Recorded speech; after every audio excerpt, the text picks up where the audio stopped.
Πασχάλη, ποιος μπορεί να μου εγγυηθεί ότι ο οργανισμός μου μετά από 6 μήνες θα φτιάξει ξανά?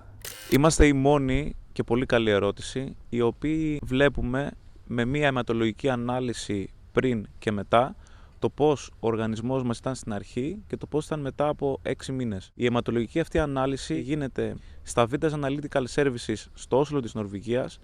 που είναι μέσα στα 10 καλύτερα ερευνητικά κέντρα και εργαστήρια παγκοσμίως. Είναι ανεξάρτητα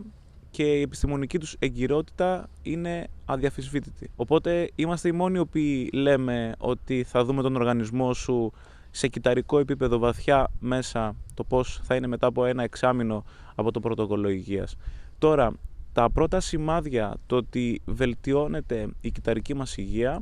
και μεμβράνες των κυτάρων σιγά σιγά μαλακώνουν έτσι ώστε να ξεκινούν να απορροφούν θρεπτικά συστατικά και να αποτοξινώνουν απόβλητα. Στους περισσότερους οι οποίοι έχουν πολύ δύσκολα θέματα υγείας, κυρίως συμβαίνει, τα πρώτα σημάδια ξεκινάνε και υπάρχουν τον πρώτο μήνα, τα πρώτα σημάδια βελτίωσης, και βλέπουμε ότι στο εξάμηνο σίγουρα η κυταρική υγεία μας θα έχει επανέλθει. Οπότε μπορούμε να εγγυηθούμε ότι ο οργανισμός μας σίγουρα θα είναι σε καλύτερη κατάσταση και με την αιματολογική ανάλυση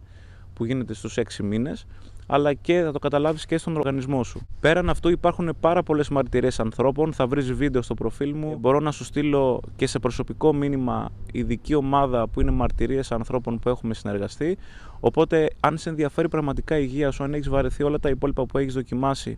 και αν θέλεις όντως να κάνεις μια αλλαγή κατεύθυνση ζωής και υγείας, στείλε μου τη λέξη υγεία σε προσωπικό μήνυμα και θα επικοινωνήσω άμεσα μαζί σου για να βοηθήσω και σένα, όπως και άλλους 200 και πλέον ανθρώπους εδώ και ένα χρόνο.